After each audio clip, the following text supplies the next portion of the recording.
The Most Improved Player of the Year award was instituted in 1985-86 to celebrate the players who made the most progress from one season to the next.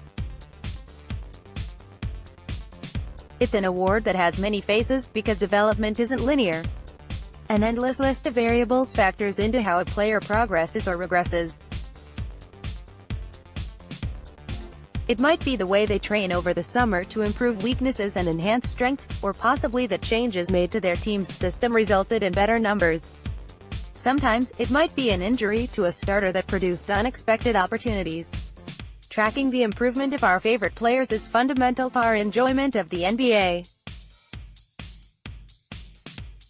Winning the Most Improved award often foreshadows a career of sustained success. 16 of the 33 winners were named to at least one All-Star team, including 7 of the past 10 winners.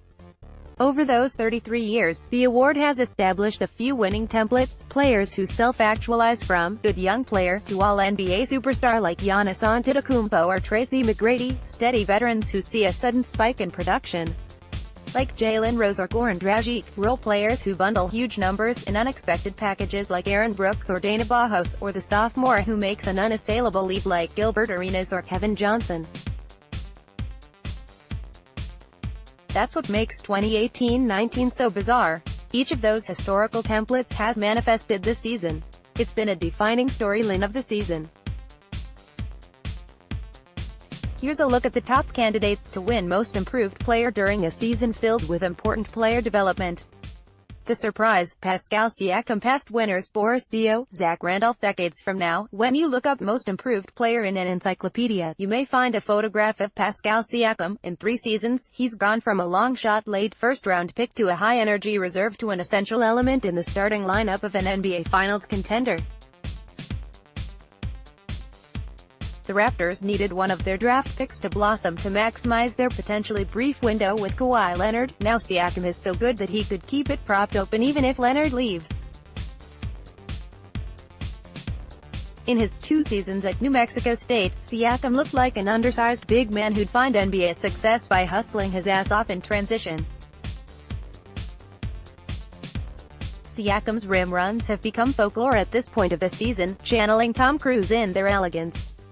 It's been his best skill since college, in addition to crashing the boards, diving for loose balls, and cleaning up around the rim. Siakam still does all the dirty work, but now he's also an orchestrator of his own offense. Raptors head coach Nick Nurse has empowered Siakam to take the ball coast to coast, something he did for only 5 possessions in 68 games in college. Siakam has also made significant strides in the half-court, evolving into a player who can get buckets by himself instead of relying on others to create for him. Siakam is now a threat attacking closeouts, or even scoring in isolations and post-ups. This season, 56.7% of Siakam's made shots have been assisted, compared to 72.3% last season against the Wizards, a game that Leonard sat out for load management. Siakam exploded for a career-high 44 points, scoring from all over the court, to lead Toronto to a win.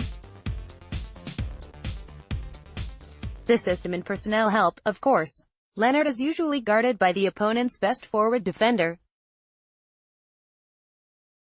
but the Raptors will use on-ball screens to get Siakam a preferred matchup, which is a credit to just how much of a stud he's become. Siakam's favorite way to get a bucket is still at rim, where he finishes at a 69.4% clip.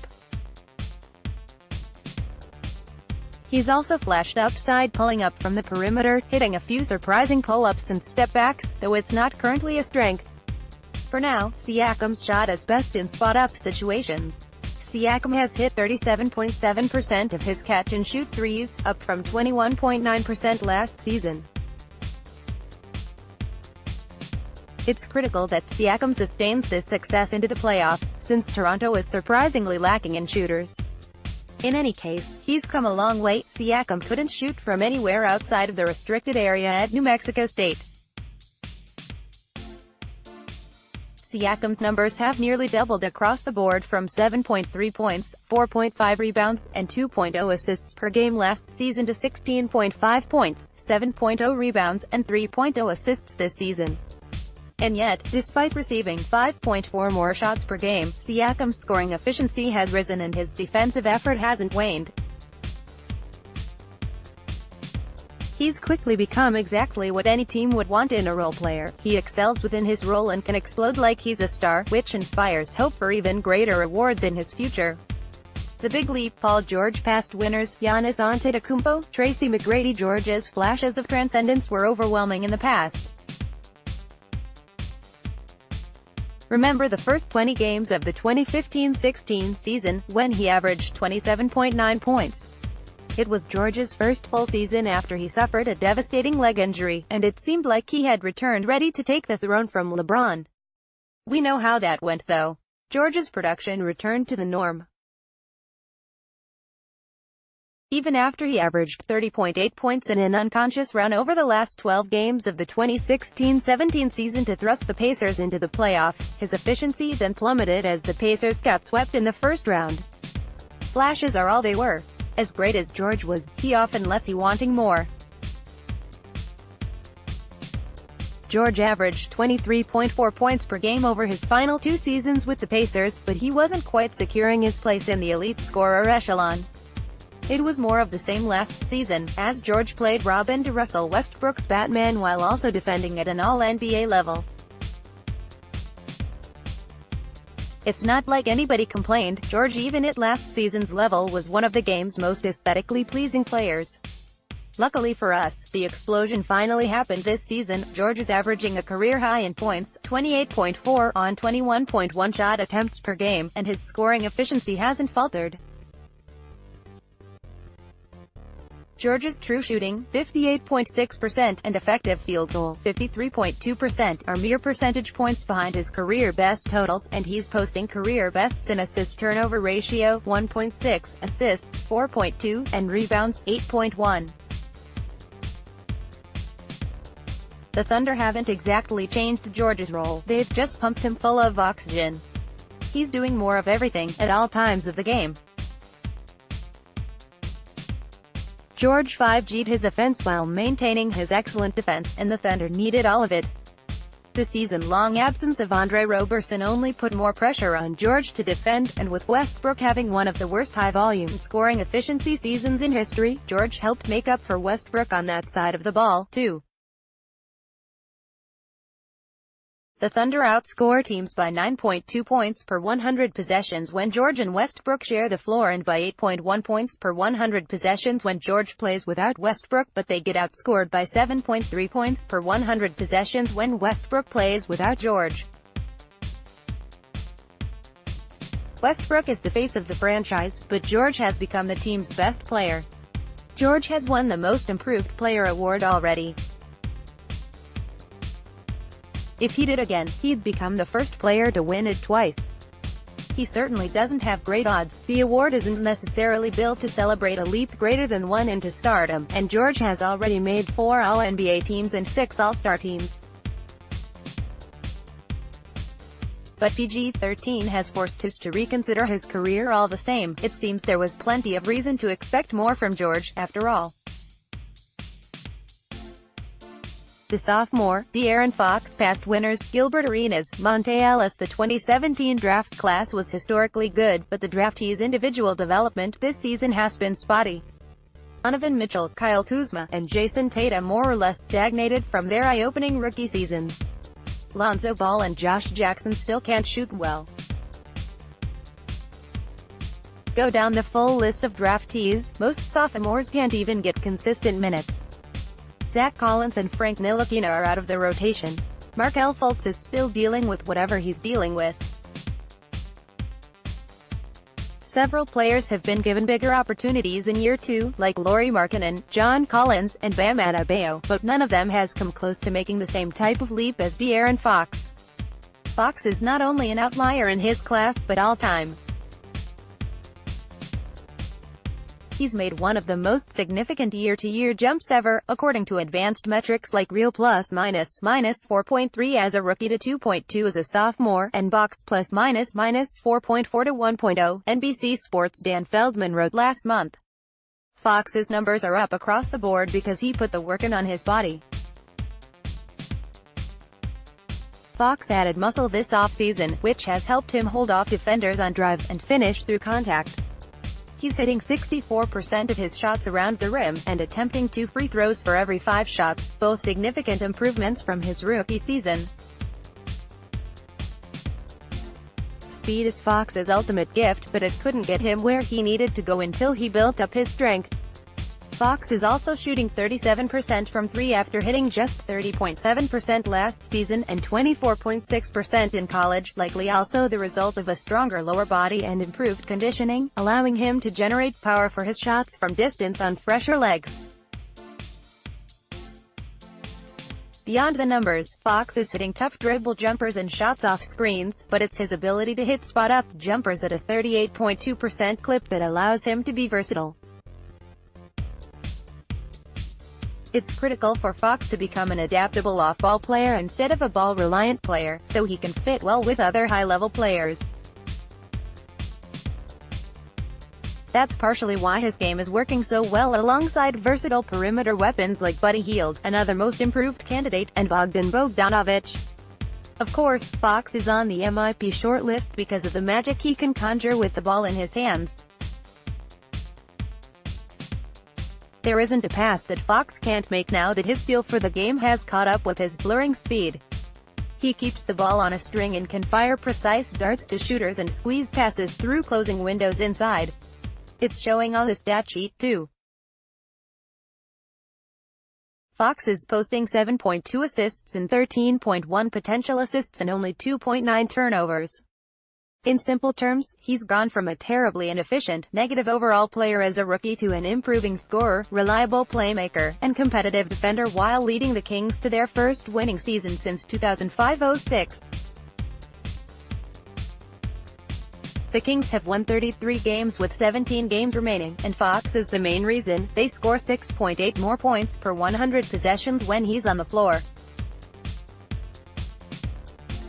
Yet Fox has been overlooked in the most improved player conversation. Following the conversation, it's abundantly clear that many writers and fans just wouldn't vote for a lottery pick in his second year, since youngsters who are given the kind of green light Fox is getting are supposed to get better. The average age of the 33 MIP winners is 24.2, and their average years in the league is 3.7. Only 7 of the 33 winners were second-year players, including only 2 over the past 25 years, Gilbert Arenas and Monte Ellis. Most players win the award in their 3rd or 4th season, just before their second contract. It's much rarer for a second-year player to make an impact, and it's seldom rewarded, like when Bobby Simmons won in 2004-05 for turning into a competent role player over LeBron and Dwayne Wade emerging as actual superstars as sophomores. It seems twisted that Fox could also get penalized for being young when he's the exception in his draft class who's made improvements across the board, seen a huge boost in numbers, and led his team to a playoff push. The sophomore slump is the norm in sports. Fox symbolizes the sophomore surge. The good stats, bad team guy, Zach LaVine. Past winners, Kevin Love, Purvis, Ellis, and LaVine is averaging 23.8 points, 4.6 rebounds, and 4.4 assists, all career highs, and he's posting a 57.3 true shooting percentage, up from 54% through his first 4 seasons. Over his past 14 games, he's been even better at 26.9 points per game, including 39 points in a win over the Sixers and 42 in a win over the Celtics. The Bulls have the league's 4th worst record, but the guard has made exciting progress right along with Lauri Markkanen and Otto Porter Jr. LaVine likely won't win the award this season, but as a longtime doubter who ranked him 26th in the 2014 NBA draft, it's hard not to be increasingly intrigued by his potential. By signing up, you agree to our privacy policy and European users agree to the data transfer policy. At UCLA, LaVine avoided contact like the plague, despite the fact he could bury defenders with his top-tier athleticism. And this season is the first time LaVine's been effective both getting to and finishing at the rim in the pros.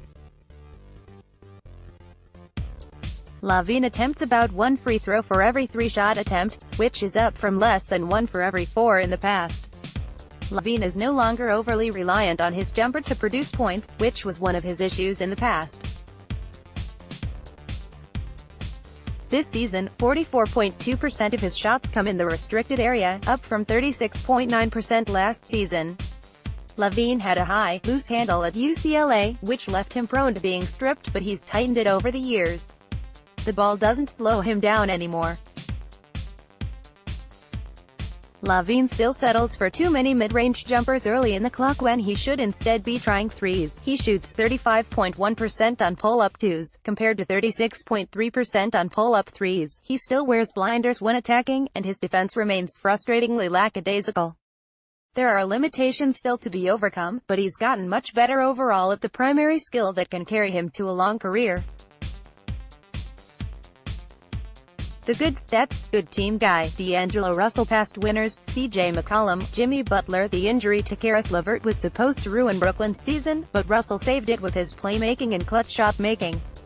The fourth-year guard is averaging 20.4 points and 6.8 assists with career-high scoring efficiency metrics across the board. I noted in my column last week that we shouldn't be that shocked by his development. He's always had it in him. In his rookie season with the Lakers, unanimously regarded as the Kobe farewell tour, he posted tremendous per-possession numbers when Bryant was off the floor. Point guards take time to develop, and it didn't help that he had 3 coaches over his first 3 seasons and a significant injury in his first season with the Nets. This season is the first time he's benefited from continuity on his roster. Situation plays an undeniable role in success, and Russell is fortunate that he landed in an organization that has invested heavily in his development. There's still plenty of room for him to grow. He scores 0.92 points per possession in the half-court, a subpar mark driven by his continued struggles to finish around the rim. Russell is a below-the-rim finisher and still needs to develop crafty finishes, much like Steph Curry did to become a complete scorer, and get better at drawing fouls. Russell has posted the lowest free throw rate in league history of players that have attempted at least 27 shots per 100 possessions. Russell told SNY's Anthony Puccio last week to put it on record that he thinks he's going to win Most Improved Player. In a normal season, Russell probably would be the favorite, but with so many nominees, he might end up disappointed. Which is nothing that a fat contract can't fix this offseason. The veteran, Nikola Vucevic. Past winners, Jalen Rose, Daryl Armstrong. Vucevic is scoring a career-best 20.7 points per game, but it's not like he wasn't an effective offensive player in the past. It's the way that he's influenced the offense that has changed. In 2014-15, Vucevic averaged 19.3 points, but he wasn't the offensive hub that he is today. Orlando can't survive without him now. The Magic are good when Vucevic is on the floor, as they outscore teams by 2.2 points per 100 possessions, about the equivalent of a 47-win team. Without Vucevic, however, they get outscored by 6.8 points per 100 possessions, similar to a 22-win team. The Magic are 1 game behind the Heat for the 8th seed in the East. Magic head coach Steve Clifford has moved Vucevic all over the court in the team's playoff push this season. One possession, he'll post up, where he can pick apart defenses with the pass. The next, he'll set an on-ball screen and short roll to the line, where he has a choice to drive or swing a pass to a shooter. Now that he has honed his 3, at 38.0% on the season, the Magic can spot him up. He's become potent at making passes off the dribble to shooters and cutters. Vucevic is posting a career-high usage rate and dropping 4 assists each game, and only a pair of turnovers, on top of his career highs in scoring, 20.6, and rebounding, 12 per game. If the Magic make the postseason in the East, it'll largely be due to Vucevic.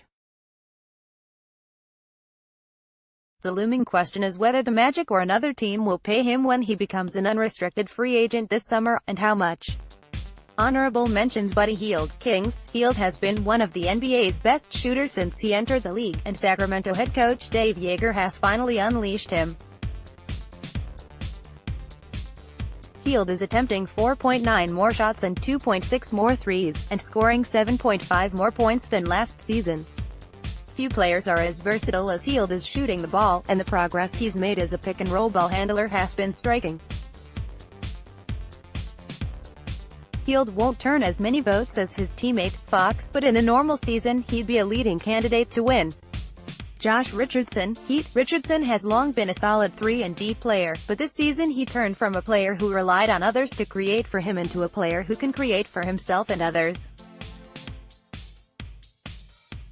Richardson hits 45.5% of pull-up twos and only 28.2% of his pull-up threes, but his increased frequency, as Jonathan Tjarks explained recently, suggests that there's untapped scoring upside.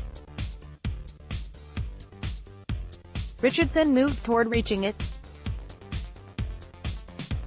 Montrezl Harrell, Clippers. Harrell remains a dunking machine who grinds on defense, and now he's become a more reliable offensive player who's cut down on fouls and made unfathomable improvements as a passer. Domantas Sabonis, Pacers. Sabonis's true shooting percentage has risen from 46.9% as a rookie to 56.7% as a sophomore to 64.5% this season. He keeps getting better at finishing inside via cuts and post-ups, and he's even facilitating more from the elbows. If Sabonis comes back next season with a larger role over more minutes, he'll contend for votes for the award for a third consecutive season. Nikola Jokic, Nuggets. Jokic finished second for most improved player behind Giannis in 2016-17, and likely won't receive many votes this season. He should be noted, though, since he's the type of player who's been significantly better even if his progress is only marginally reflected in the stat sheet. Jokic has taken a more expansive role in the offense, initiating the offense as frequently as the league's top point guards and adapting to whatever his team needs, as detailed in my feature on the Nuggets. If the Nuggets need points, Jokic provides them even though his preference is to facilitate. Jokic is also playing the best defense of his life, as he's led the Nuggets to the 2 seed in the Western Conference. Jokic has managed to play himself into the fringes of the MVP conversation.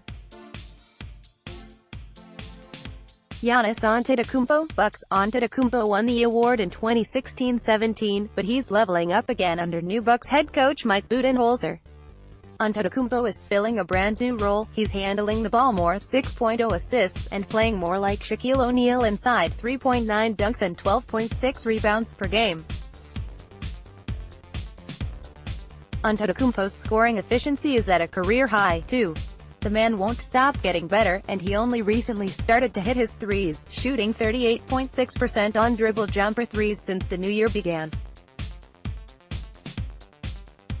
Antetokounmpo is more likely to win MVP than MIP, but if George is in the conversation for both, then Giannis should be, too, for making continued strides in his development and being adaptable in a new system. John Collins, Hawks. The pre-draft criticism of Collins was that he couldn't shoot and didn't defend. The former has been addressed. Collins has hit 37.7% of his threes and 77.2% of his free throws. The second-year big man is averaging 19.8 points and looks like the Amari Stoudemire to Trae Young's Steve Nash in the Hawks' offense. Collins is a lob machine off of dives and cuts, and he's a constant threat to rip down boards. But like Stoudemire, Collins still can't defend. That's the next step in his development as a pro, and to be a serious candidate for most improved player in the future.